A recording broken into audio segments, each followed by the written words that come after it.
How can I balance wanting to draw everything into my life without having to go into the doing or the being of whatever it is I do?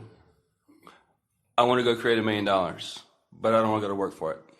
Well, your statement is really telling and really important, because what you're saying is, I want $1 million, and I believe that there are ways to get $1 million that I don't want to do. So what you're doing is saying, I want this, but I don't want this. And that's not a very powerful state of being, because you're setting contradiction up right away. So you soften that by saying, I want $1 million, and I want to find a way that is compatible with me to receive it. Okay. Now there's less resistance in that. You say, I want $1 million, and I know that there are a lot of people who have $1 million who got it in a way that would not be uncomfortable to me. But when you say, I want $1 million, but there's no one I'm going to inherit it from, or I want $1 million, but nobody that I know is going to die and leave it to me. In other words, you've got to stop the contradiction. When you talk about what you want and why you want it, there's usually less resistance within you than when you talk about what you want and how you're going to get it. Because when you pose questions that you don't have answers for, like how, where, when, who, then it sets up a contradiction vibration within you that slows everything down. Okay. Statements such as, there must surely be many people on this planet today who have $1 million and in excess of it, who at one time were standing right where I am, just wanting it and having no idea how it was going to come. Feel how resistance-free that statement is.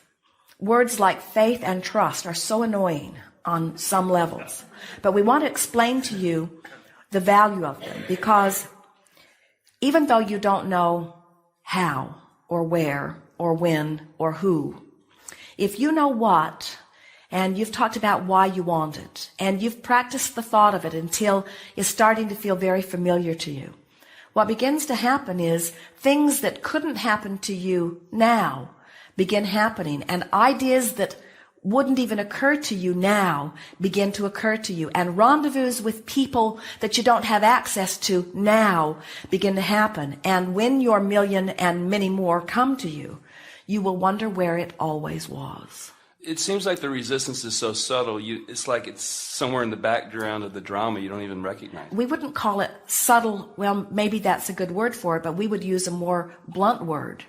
And that is, I've practiced contradictory thoughts so long that they feel natural. Okay.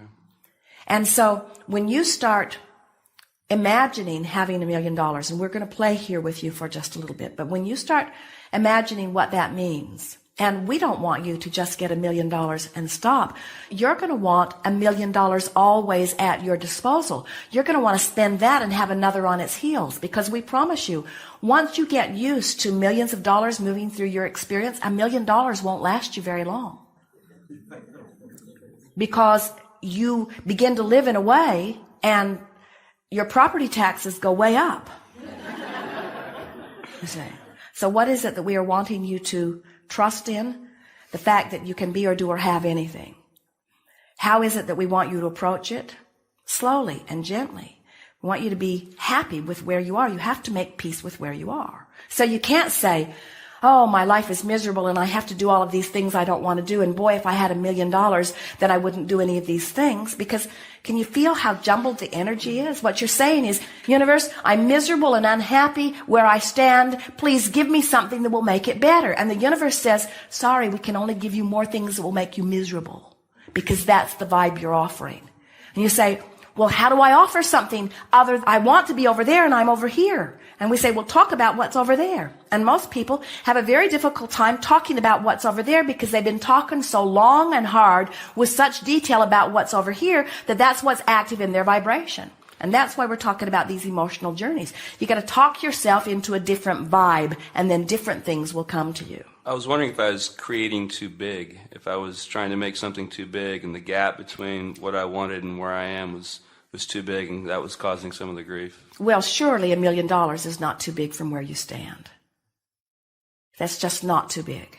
It actually wasn't even $1 million. It's $150,000. The million was just something I made up. You've got to face the parts of reality that you love and fill in the gaps with things that you get from your imagination or from your expectation. And before you know it, you see, so here you are, and you've got a lot of good things in your life which you accentuate and talk about and appreciate and make lists of. So you make lists of positive aspects, and you get on rampages of appreciation, and you look for good wherever you see it, and you feel good as much as you can. And then you have goals that you don't know how you're going to achieve. So then you fill those in with imagination and visualization and pretending. And then as you start doing that, you'll have a dream about it that makes it feel more real. Or you'll meet somebody that's really living that way. The universe does not know the difference between someone who has $1 million and someone who just feels like they have $1 million. And when you feel like you have it, your vibration is such that law of attraction must line you up with things like that. And that's true whether you're talking about relationships, whether you're talking about building of empires, whether you're talking about attracting people to help you in your business. It doesn't matter what it is.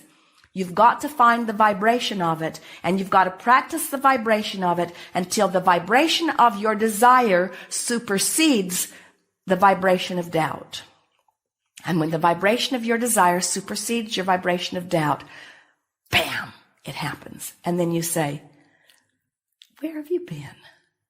You say, I knew you were coming. I could feel you. At first, I just felt hopeful that you'd be there. But eventually, I started really trusting that you'd be there. And then, not very long ago, I knew you'd be there, and there you are. But the things you want can't come until you achieve that knowing. And that knowing doesn't come easily because you've been practicing not knowing. You're often not willing to admit how you feel because you're worried about what somebody else might say about how you feel. So you really have to get to the place where you don't talk so much to people who don't understand. And you talk to those who do understand. Or you just keep your own counsel. Jerry wrote a paper years ago that said, keep your ideas to yourself until they are fully developed, because he saw so many people that he was counseling in business who he would see become on fire with an idea. But it was a new idea to them. And they hadn't practiced it long enough that it was dominant within them. It was tentative within them. And he knew that it could go either way. And then they'd go home and they'd talk to somebody about their new idea before it was really shored up within them. And that person and their doubt and their negative commentary would activate that old vibration within this person. And then it was all over, because the seed had not been allowed to germinate and get enough of a foothold that it was strong on its own. There's no reason for you to experience anything less than what you want. And if you have the ability to imagine it, this universe has the ability to give it to you. Knowing it, knowing that you want it, asking for it, is step one and step two, because you've asked and the universe is given. Now you just have to get out of the way. One more thing we want to say to you.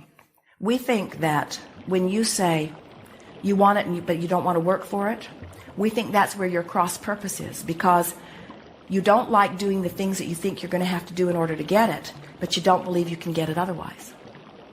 So that's where the contradiction is. So what you're literally saying to the universe is, do this impossible thing.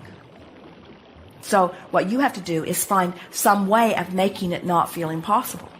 So do a little research. Notice how many people find that. Notice how many different ways there are for money to come. In other words, give yourself some reason to believe that it is possible for you.